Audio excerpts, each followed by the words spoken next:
to the Fusion Arts Alliance Artist Studio. My name is Ed Breen, and each week we try to bring you a look inside the life and times of an artist in Marion and Grant County. We hope that by doing so we give you some insight into their art, but also give them an opportunity to tell the folks in Marion what is needed to make the arts grow and the Arts Alliance prosper in Marion. Today we are at the Quilters Hall of Fame on South Washington Street, between 9th and 10th on South Washington Street in Marion, and we have with us Deb Geyer, who is the director of the Quilters Hall of Fame, the Marie Webster Home. What's proper name for the building is the Marie Webster Home? Yes. And it houses the Quilters Hall of Fame. Yes, the organization is the Quilters Hall of Fame. And you are the director. I am. Tell us about Deb Geyer and how she got here. Well, about 10 years ago, I grew up in Anderson, and I was living there. I had a little quilting business there, and I started volunteering at the Quilters Hall of Fame here. I would come up and help to hang the exhibits here. And at that point, they needed a bookkeeper. So I started part-time doing bookkeeping for the Quilters Hall of Fame. And after about a year of part-time work, they asked me to come on as a museum manager full-time. So, and then it has grown into being the executive director. Okay. I moved into Marion 5 years ago. We need to, I suppose, talk just a little bit about the Quilters Hall of Fame, how it got here, and its convergence with Marie Webster and Marie Webster's granddaughter, Rosalind Webster Perry. Quilters Hall of Fame was an organization that existed. Yes, it was founded in 1979 in Vienna, Virginia. The founder, Hazel Carter, wanted to honor those that had made outstanding contributions to the world of quilting, and she felt that they needed to be honored. So she started this Quilters Hall of Fame, and she inducted honorees every year, she and a panel of selection committee. And in 1991, they selected Marie Webster. Now, the background on Marie Webster was Marie lived here in this house in Marion, Indiana, and she ran a quilting business out of this house for 30 years. Very successful one. Yes, very successful, from 1911 through 1941. And she was very successful. She designed floral applique quilts. And she sold, at first she started producing just the patterns and selling those through the mail. And then later on, after World War I, she started selling kits and completed quilts also. She hired ladies in the community to do the quilting for her. And so she sold completed quilts also. Now, all of this was almost lost because the house sat vacant for a number of years. She sold the house in 1942. A force of nature named Rosalind Webster Perry, who is Marie's granddaughter, lives in Santa Barbara. Yes. Came home to visit, came home to see the home place. Yes, she had been born here in Marion, but had not been back here in many years. Pick up the story from there. Well, Rosalind came. She wanted to see the house. She was writing a biography about her grandmother, and she was trying to understand her grandmother's business and so forth. So she came back to Marion to see the house where she ran her business. And the house had been divided up into 5 apartments and was allowed to deteriorate till it was on the list for the city to demolish. It was a mess. And so Rosalind didn't want to see this. She hated to see her grandmother's house in such a state. So she bought the house, she paid the back taxes on it, and she promised the city that she would repair it, restore it, do what needed to be done to make it safe again for the community. She had no idea how she was going to do that. Then at that point, Hazel was going to induct Marie Webster into the Quilters Hall of Fame. So after the induction dinner, Rosalind was talking to Hazel and said, "Hey, how would you like to have my grandmother's house for your organization?" And Hazel was like, "Yes, this would be great."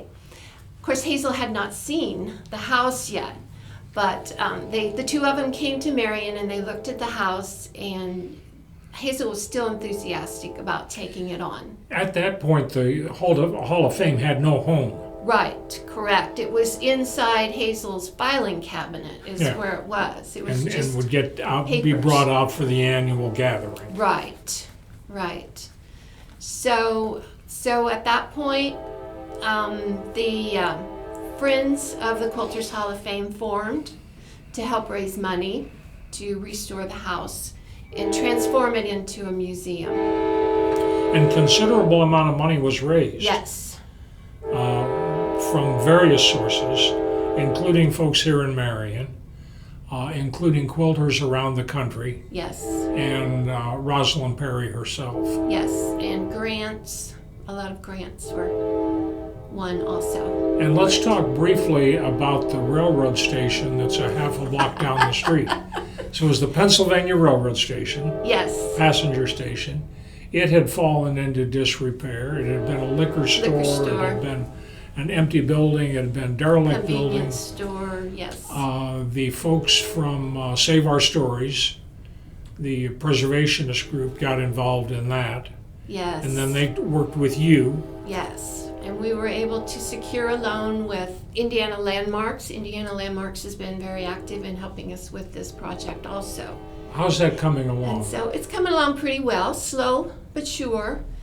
We have a new roof on the depot. We have a few new windows, and that is our next step, is to complete new windows and doors.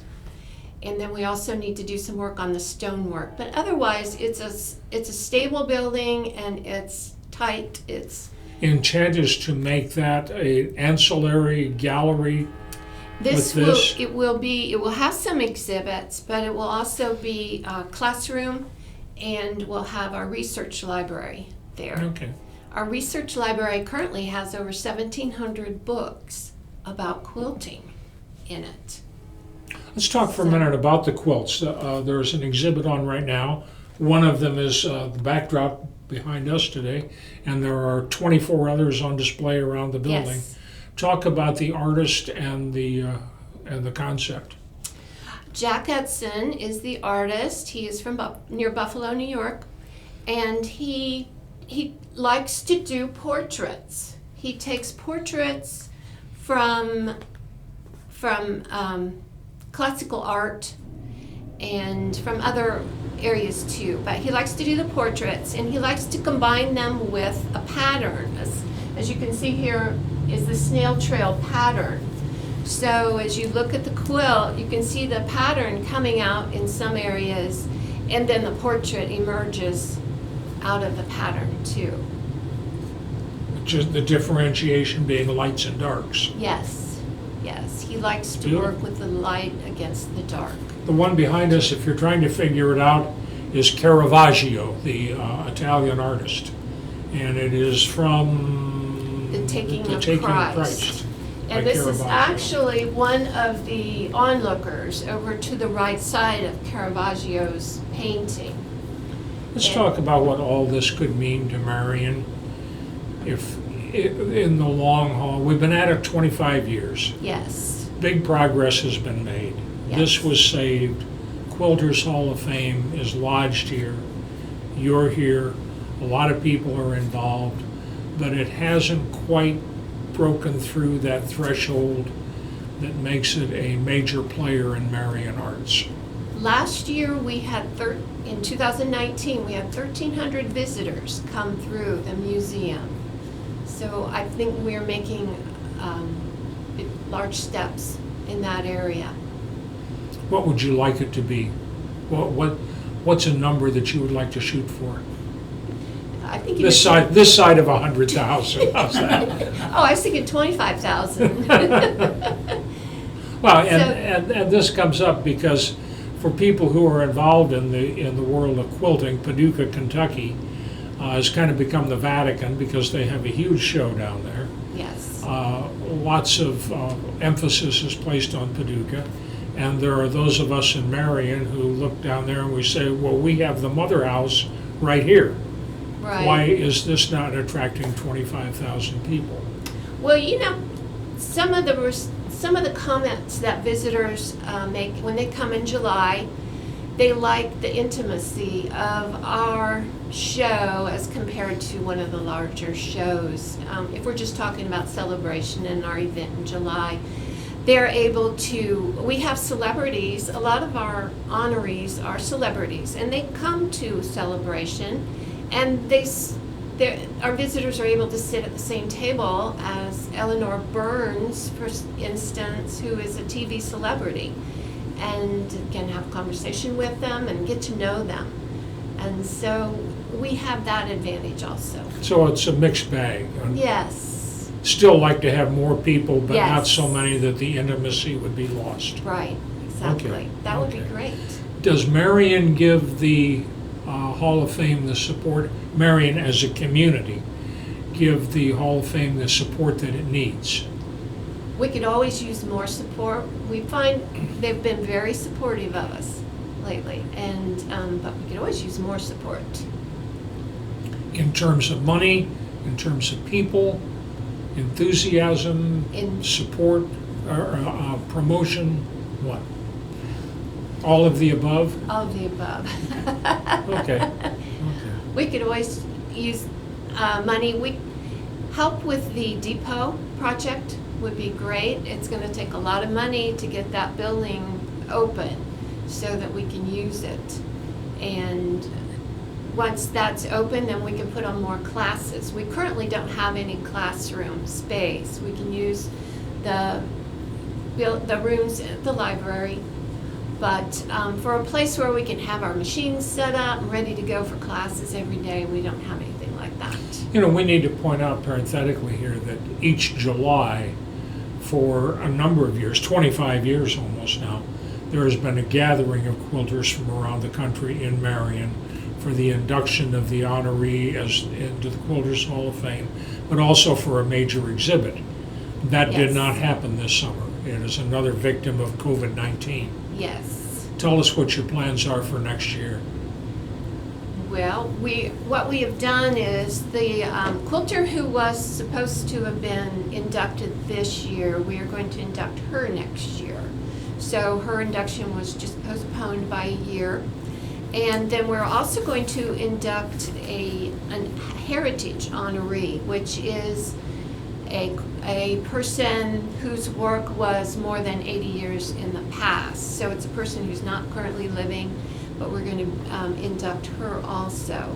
And Is that a so- new dimension, or is that been going on? Yes, that's a new Okay. dimension. This will be our first heritage honoree. Okay, and is there a long list of folks who ought to be heritage honorees? Yes, but you know what? We don't come up with our own list of nominees. The public comes up with that list for us. They have to be nominated by someone outside of our organization so that we're not just nominating each other, that Okay. type of thing. So if you know of anyone that you think should be an honoree in the Quilters Hall of Fame, please let us know. It's an easy process to nominate someone. Even in the age of COVID, let's talk about the availability to folks in Marion right now. You are open. We are open. We are taking reservations so that we do not get too many people in the museum at one time. It's an easy thing. Just give us a call or drop us an email and say, we'd like to stop by at this time on this day. And we are requiring masks to be worn while you're in the museum. And an admission charge? Yes, $4 is the admission charge, $3 for seniors and students. And you're open what hours? 10 to 4, Tuesday through Saturday. Okay. And this is an exhibit worth seeing. This is not the quilts that you snuggle up in at night on the bed. No. These are works of art that are magnificent pieces. Thank Deb you. Geyer, thank you so much. Thank you, Ed. On behalf of the Fusion Arts Alliance, thanks for tuning in. Thanks to the Quilters Hall of Fame for hosting us today, and we will see you again next week.